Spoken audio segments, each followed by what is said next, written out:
Good evening, everybody. As you can see, I'm down here at the Feather River. Chris from the 365 here every day for you guys. I just thought I'd show you in the background here. We got some good weather rolling in over there. If you can see on the far side, I'm down here at Bedrock Park in Oroville, California. You can see right up there, we've got some pretty good thunder clouds. That's actually sort of towards the north. I also have heard that there are some thunder showers and or tornado warnings over in Yuba City to our south. So we're kind of between a rock and a hard place here. But we're used to weather. I think we'll do fine. Today, I actually have two news stories for you. One I can just mention because I'm actually part of that. The other one I actually watch. So we'll start with the one I can mention. Today, District Attorney Ramsey put out a press conference with combined Chico PD. I posted that up on the 365 site, the live stream from Chico PD. Go check that out if you want to know what happened with the officer-involved shooting in Chico a couple weeks ago. That's all I can say about that because I'm actually involved in that one. From that point on, I have DWR released, did a press conference today. Watched the whole thing in between doing the other press conference. And I'd like to, first I'll start with the river totals because they sort of all lead into each other. So, as some of you guys who follow me often have noted that I'm back at Bedrock, okay? Let me do a quick pan. So right behind me is the trail that leads to the rest of the town. So that's Oroville, that direction. So that's the trail that leads to the rest of the town. As you can see, the water is up quite substantially.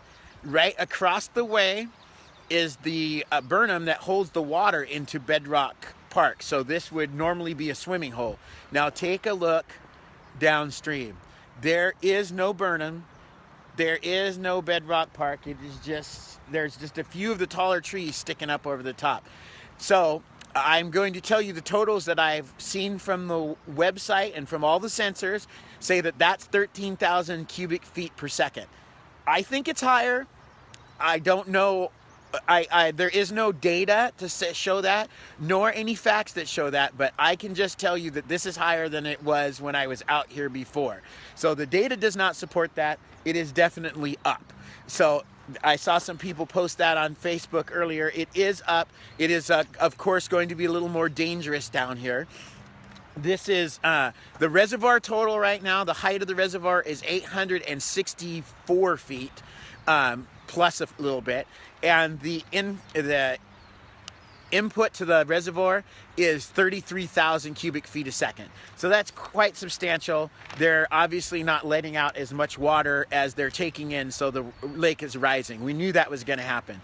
The trigger mark was 860, apparently 860 to 865 feet above sea level. That is going to happen. So I'm going to go through my press conference notes here. I'm going to do a little walk as I go so I can kind of show you the park behind me. Hopefully I don't, if you see this thing tilt toward the sky or worse, go underwater, call 911. I need help. Okay, so first I should tell you all that officially today we have passed the record, 100-year record for rainfall in Northern California in our watershed. So the record was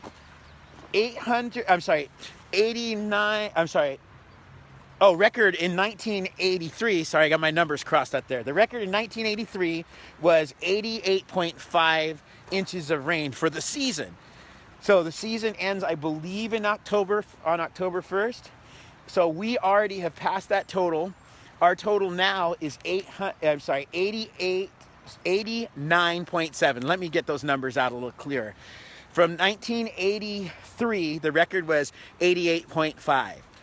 For our new total now, before the season's ended, we still have a few more months, is 89.7. So we have surpassed the 100-year total for rainfall in our watershed.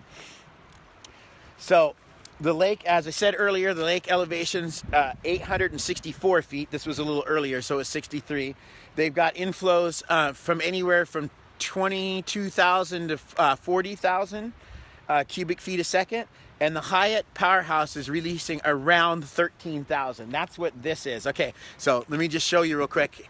I'm on the stairs that I love to report from, right? What I like to call the little amphitheater here. We're up to one of the steps on that. So if you look Let's get you a little closer. That's a stair.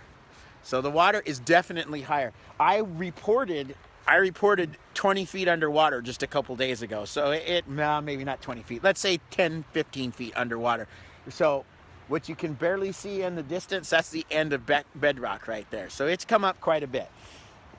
Okay, so let's get into this press conference. I'm going to sit on one of these stairs, kind of pointing back towards the water, so we can just get down to brass tacks here. Okay, so so far, the crews, and they should all get praise for this, have removed 1.5 million cubic yards of debris. That's an amazing total. The 10-day forecast for the next couple of weeks is that there's going to be a couple storms. The snow level is at 4,000 to 6,000 feet, so we're going to get more snow, and we're already at like 160% of our annual snow total. So the big news today, one of the big news stories, was the Spillway is going to open up tomorrow at 9 a.m. They plan on releasing 35,000 cubic feet a second across the damaged spillway. So that's the reason that they're going at this lower level, is to make sure that they minimize erosion in and around that spillway, as well as make sure that they don't erode anything more downstream. You know, Orville, Marysville, Gridley, they kind of want those all there. So they plan to run this spill for 10 to 14 days. That is completely dependent on how quickly the lake goes down. They're trying to get it to 832 to 835 feet above sea level, to the top of the thing. This is the second of the 3 planned spills they had since this incident started. 3 planned spills since this incident started. They will turn off the Hyatt power plant. Whoa, I almost lost you guys there. They will turn off the Hyatt power plant. They're going to connect the power plant to the grid through rebuilt new connections. Oh, I got some friends joining me. Co-reporters. I got co-reporters. Anyway, so they're connecting it through the new power hookup that they've just rebuilt. That's what all the helicopters, one of the things all the helicopters were doing. They'll also be doing maintenance on the Hyatt power plant. Once done, it will come back up to half capacity. That's 6,000 cubic feet a second. So I got friends right there. See, I don't just report by myself. I bring buddies. On April 22nd, they plan on turning off one of the 2 tunnels that they call penstocks that feed the turbines to the Hyatt power plant. That is, each penstock feeds 3 turbines. So I didn't know that part. That's brand new to me. They are doing that to do assessments of the tunnel, the turbines, and to do major assessments for the summer. So they'll still have half capacity available. This will be turned off for 4 to 5 weeks, and this is also in preparation of reinstalling turbine 1, which has not been working. They plan on by June 1st having all five turbines and both the low and both the low flow river valves working at that time. That is their plan. So after they did those announcements, they switched over to recovery. So the forensic analysis of the spillway has begun by the forensic analysis team. They're on site. They are composed of people who are not involved in this at all. They're neutral people from different dam regulatory groups.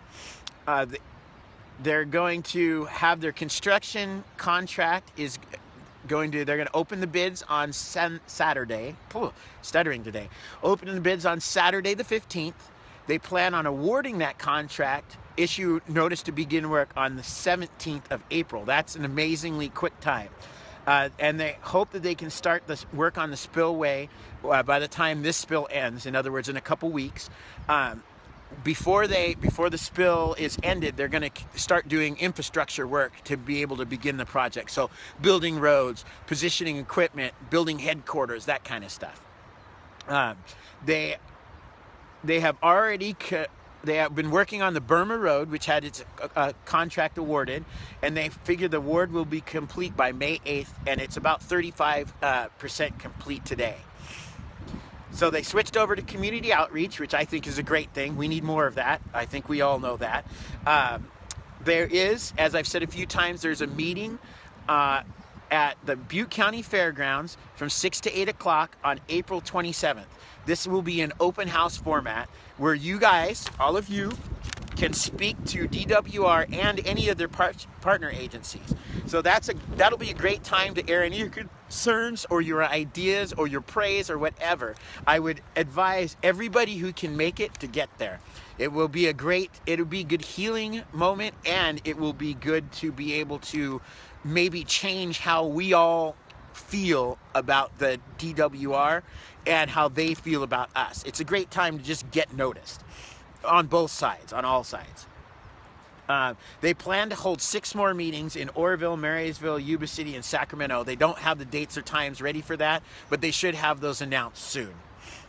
Okay, so the other major piece of news is that I've seen all over social media is that the Board of Consultants report that has been, to this point, sealed so the public can't see it because they believe that it has critical electrical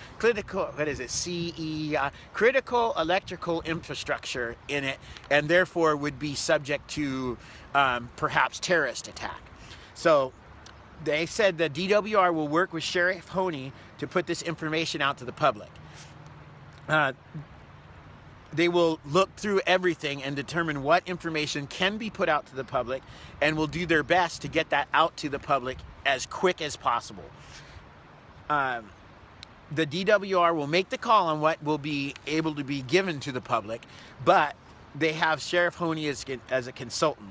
I thought that knowing that might make a lot of you guys feel better. I know as just a regular citizen of Oroville instead of a reporter, that does make me feel a lot better. Their goal is to reach the entire, release, okay, let me make sure I switch gears completely here. So that is the Board of Consultants report, which we've all heard in the news. So I'm going to switch back over to the forensic report with the group that is up there now. They plan on releasing that in its entirety. That is the report on the who, what, where, why that this incident happened in the first place, how to fix it, all those kind of things. Lastly, and certainly not least, they said that they are planning on using the spillway at least one more time, which is right with what they have been saying the whole time, is that they'll have 3 spills. This is the second of 3. So after that, I think that knowing all that, I hope that some of you guys feel more informed, perhaps better. I will be posting the link to the DWR press conference down here.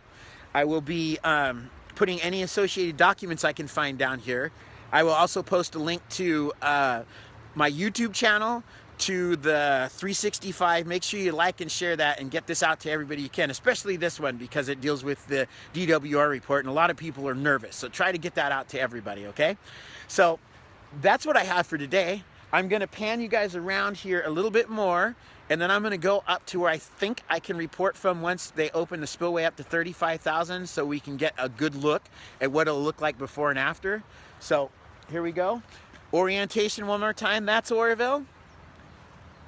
That's Thermalito over in that direction. Down that way is the bridge that crosses Highway 70. If you follow that down and take a turn, that way, you will be on your way to Marysville. So I'm gonna walk out over here a little ways farther, get up a little higher, because I think at 35,000 cubic feet per second, I'll be able to report from up here. So let's get you guys a good look from where I think I'll be able to report from the next time. I believe the water level will be somewhere right along these rocks here. So, but that's what we have for today, and that's what I have for today. As always, thank you for watching me on the 365. Thank you for your support. I will continue to do this. This is my, I believe today is number 63rd cast. So thank you guys, everybody who's been watching from the beginning. I would like to say that I do have a playlist that has all of these reports in it. If you've missed one or you just want to go back and see what it was like on February 14th, you know, when the evacuation times were going and stuff, you can do that. You can also look at any of the other ancillary stuff I've put up, drone flights, all that stuff on the YouTube channel. Thank you for watching. Have a wonderful day. Stay dry. It's going to be raining. I've already heard some thunder. And I will see you all tomorrow. Thank you. Bye.